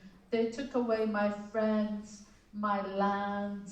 They took over every single space where I was living through permanent fears with bodyguards everywhere. And I was, as an honest man, I was incarcerated. And then I'm going to allow these people to allow my life in Europe be a continuation of this. I said, no, I'm not going to. And what's important, this affront means that I won't be scared of being happy. We are here, we produced this event, while participating in this event. Unfortunately, I couldn't come here because of immigration, but I am here speaking to you live. I am alive. Victor made a film, me and Márcia did a film. We have another visual work, we have more work to do, and this is the answer we have to give to these people. Because happiness is a hot weapon. Thank you very much, John. That is extremely inspiring. I can attest to you here in the room, at least, that everyone is nodding to what you were saying, and I think it goes so nicely with what really comes for me, especially as someone who was educated through Paulo Freire, this notion of hope and love, and how to fight and how to emancipate ourselves in this global citizenship. We are doing that, we are going through that with love and hope, and I think that is an important message. Victor wanted to share an extra comment here, so I'm just going to pass that to him. Yes, just very quickly, an anecdote. A few days ago, I went to pick up my mother at the airport in Heathrow, and as I was driving to the airport, the officer called me. I was driving. My mother doesn't speak any English, and he asked, "Who are you?" I said, "I'm Maria Socorro's son. What are you doing here?" I said, "Well, I live here. Are you settled here?" And I mean, I do sound vaguely British. I think anyone can tell that I've been here for a while. I'm obviously not British. So I turned around and I said, "Well, I'm British. I'm as British as the Queen." And he carried on with a very perfidious, not perfidious tone, but just inquisitive. "So what do you do?" "I'm a journalist." And finally he gave up. His tone was obviously very demeaning. He really wanted to make me feel as an alien who was harboring my even alien mother. So, and that happens all the time in immigration. So sorry, we're talking about immigration. I just had to share this little anecdote with yourselves. Thank you, Victor. I think it's important that we share those experiences as well in terms of the solidarity that Paulo Freire and others scholars in this field put forward, this notion of coming together and supporting each other. So thank you for sharing. We have a question from the public here. So I'm going to share the mic so we can everyone hear a question. Thank you. Hello. Hi. So before I make my question, I would like to make a point. So we've been talking about fake news, and we know that the owners of the platforms of fake news, they are rich and they're making money. And the people who lie to make wars also are like Tony Blair. They are free.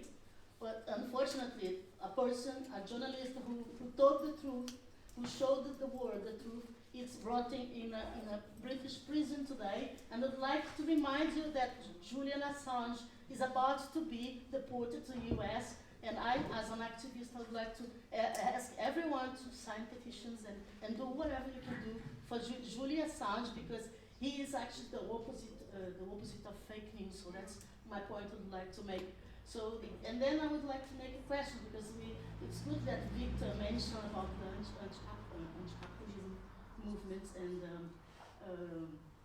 we know we are living in a fascism, and we know that fascism is I would say, gorillas of the capitalism, and what I would like to ask to the panel, and my question is there any hope that we can do anything with this system, with living in a capitalist system? Do we have any hope? As in this system is making money machine, which destroyed our love, destroyed our forests, destroyed our planet, destroyed our friendships, destroyed everything. So is there any hope on that? So that's my question. Sorry about that. Speaking of capitalism, that's the $1 million question, isn't it? So I don't want if John, if you want to come first just for a change, or can we do that? John, if you want to come first, if that's all right. Yes, I can start. Okay, not a problem. There is something.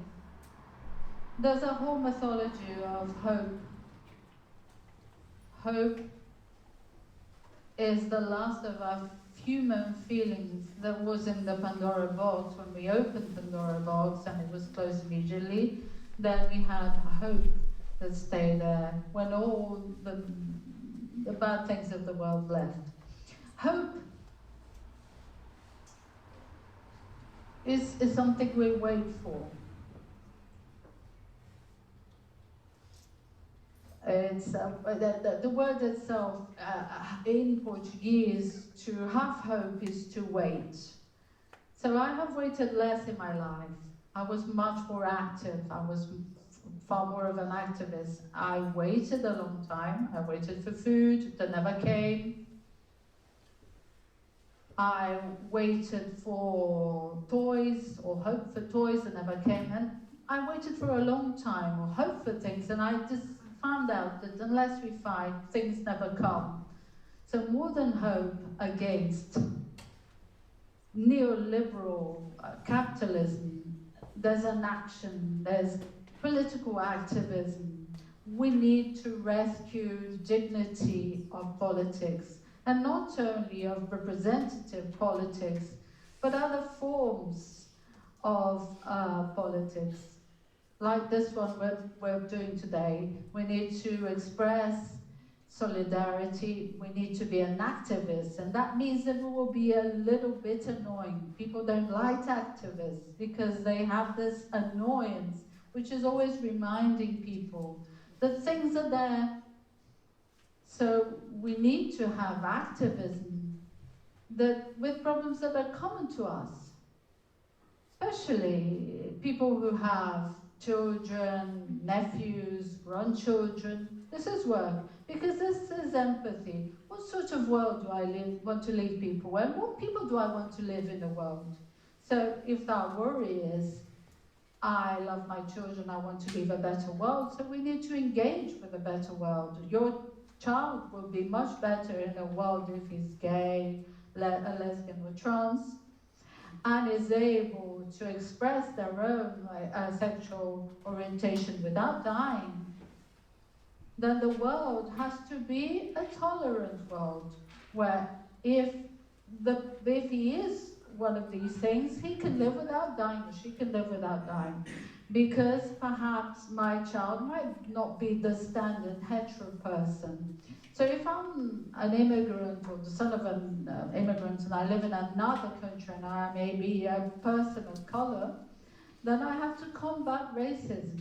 Because the world I'm going to live for my children has to be a world that is not a racist world, where the police is unable to distinguish my child from a delinquent because of the color of their skin. So if you want somebody to express their religion, you need to live in a world where you have religious tolerance, where the hegemonic religion doesn't stop people being that other.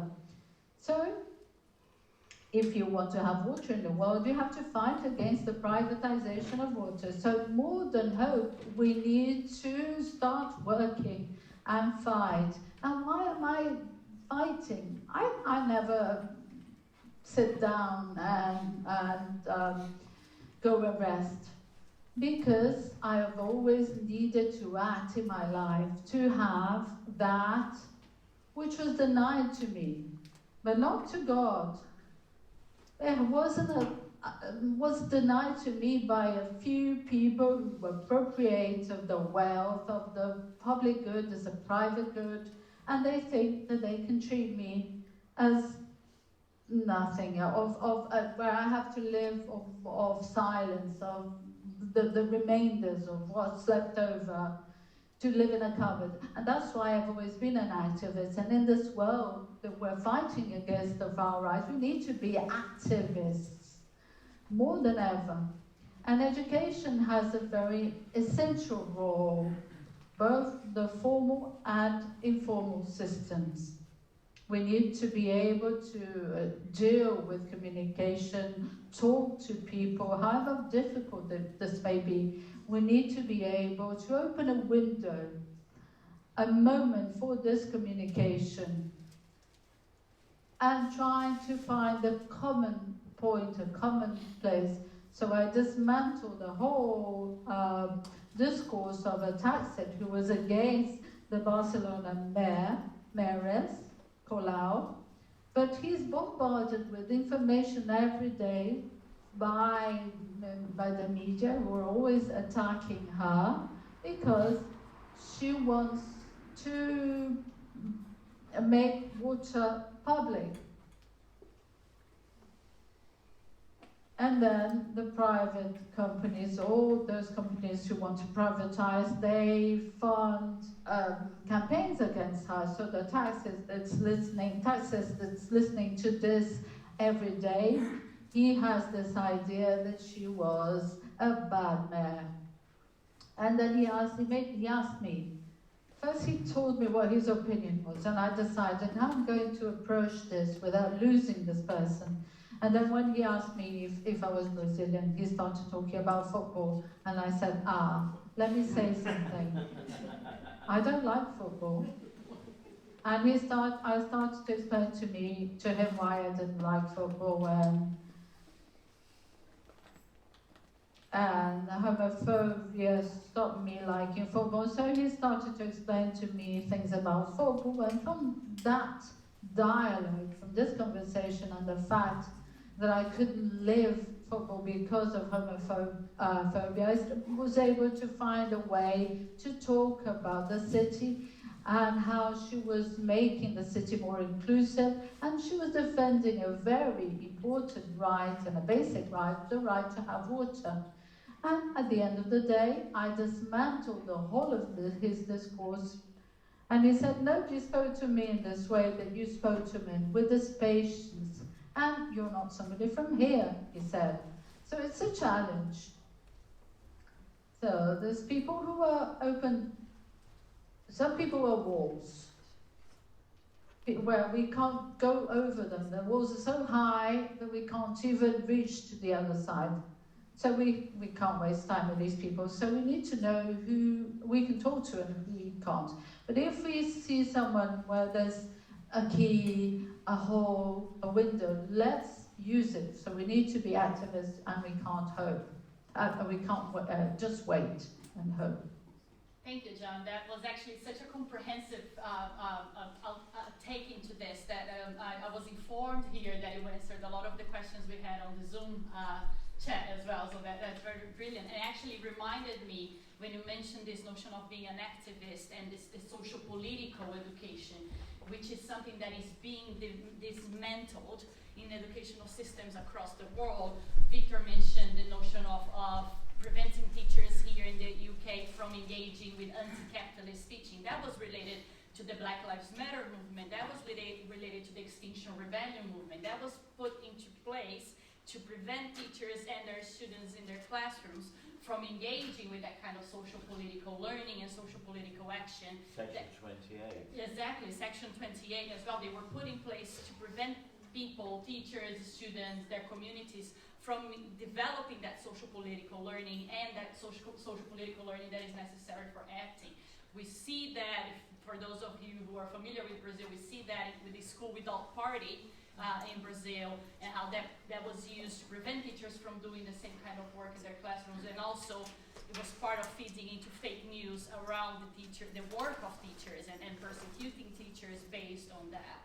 So I think that notion of the social political action, the social political literacy and learning is extremely important. So thank you, Jean. I don't know if anyone, we still have time, so if any here in the table wants to add something to that conversation about what we can do in terms of education, in terms of our work together. Maybe these people have some more questions. So are you happy for me to open to other questions? Great. It's supposed to be an open space, right? So let's do that. Do you want to take the mic, please? Yes. Thank you. Professor Márcia, Jean, Victor, queridos.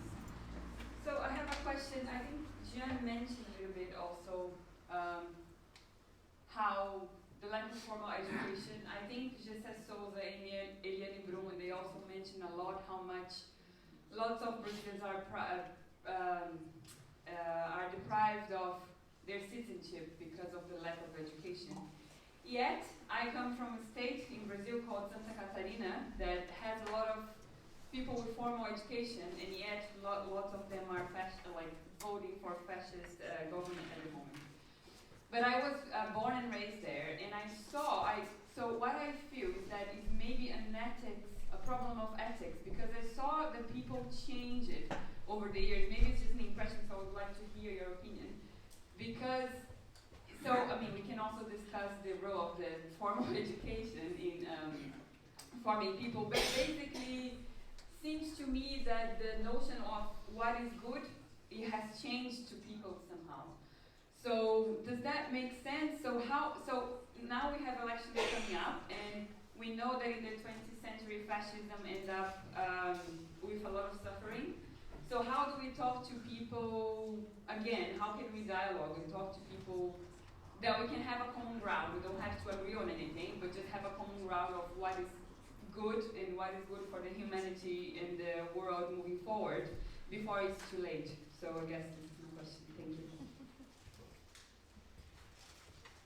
Thank you very much. I don't know, Márcia, if you want to address that because of the notion of dialogue as well, which is, we have a little bit of time. Thank you.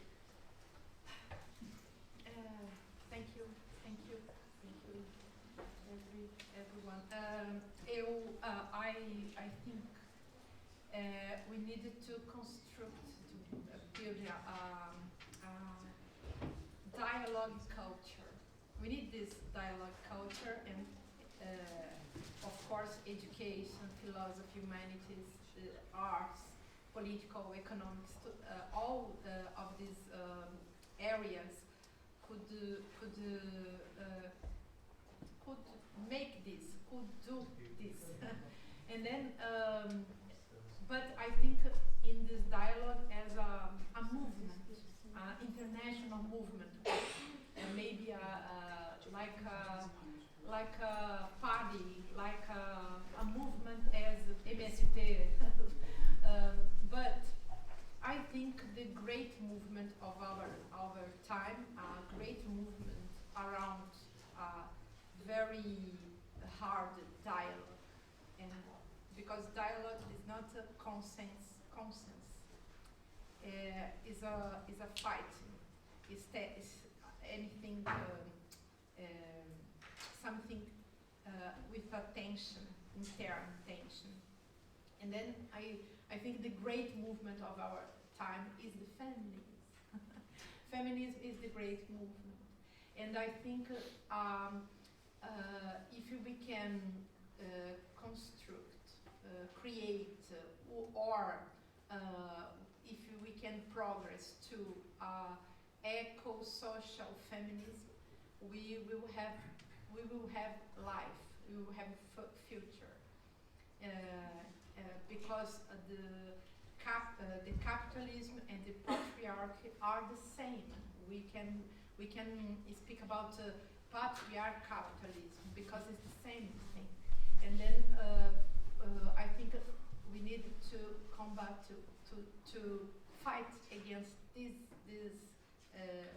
monster, the system that is a system of destruction of the world, and male, women, children, nature, all of sensibility, care, all of this universe that is of the feminine issue, we can say, is our possibility to survive in this planet, but in a without or out of this Eurocentric, geocentric, and specific form of life. I think we need to become indigenous. And in Portuguese I say all the time, we need to desemburguesar. How can I say in English? No idea. Thank you very much. Thank you very much, Márcia. I know that we might have more questions to come because this is such an amazing panel.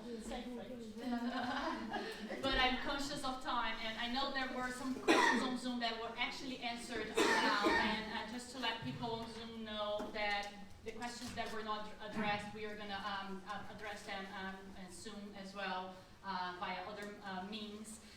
And I want to thank everyone for joining us, everyone on Zoom as well, but most importantly, I want to thank the panel, who were very generous with their contributions, their ideas, and their movements of hope and action with us today. I think we need that.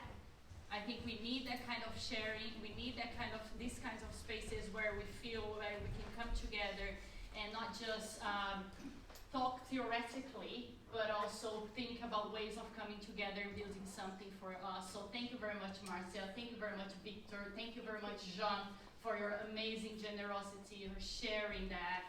We know that those topics are very, very complicated topics, very difficult topics.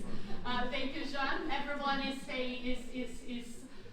high-fiving you as well as a way of thanking your participation. And to everyone here, thank you so much for being so positive and so generous. We know that these are very difficult conversations to be had, but we need those spaces where we can come together and talk. And I suppose that this can be a starting point for a lot of us thinking about the roles that we might have in our work. So thank you, everyone. I just want to open the floor very briefly for a message from Anna, from Coup. Anna, where are you? Can I see you? There is something on my agenda that is called surprise at the end of the event. Is it wine? I'm not sure. I don't know. It's a surprise for me. So I'm just going to open it to Anna, and she might be able to explain what that surprise might be. Yeah, Alex will start. So, what we would like today is, as Brazilian society, we are very honored to some Brazilian scholars and people come to this city also to share our knowledge, our culture, and our understand about the world. So I would like to invite people from Coup, from the Brazilian Society, Tamara, Beatriz, Iago, and Beatriz, Ana Maria is going to talk about an award that we start today, like honor those people who are coming to our city, because it's our city now. And Ana is going to talk about this idea and why is the name of this special prize award. Hi again. So basically, we introduced this award called the Sabiá Award. The name Sabiá is a songbird and also the national bird of Brazil. It also a reminder that our wildlife and natural world in general is under threat as their habitats are being destroyed. Sabiá is also a song composed by Tom Jobim and Chico Buarque in '68 and is about exile during dark times in Brazil's history and how one in exile misses their home country and hopes for brighter days, hoping to come back. Márcia, Jean, and some others are currently in self-exile as Brazil is once again experiencing dark times in the last years that gained force since the removal of President Dilma Rousseff and the following elections. We, Brazilians in Cambridge, we're not in exile, we're just students, but we share some feelings of exile as we are far from our loved ones, which was worse during the pandemic, and concerned about the future of our country. In different ways, we are doing our part in hope to see our country flourish again and leaving behind those dark times, these tempos tenebrosos. This award, the Sabiá Award, is a homage to you, Márcia, who has been fighting for a better Brazil. I'm sorry, I get emotional. And that we hope to find when we return.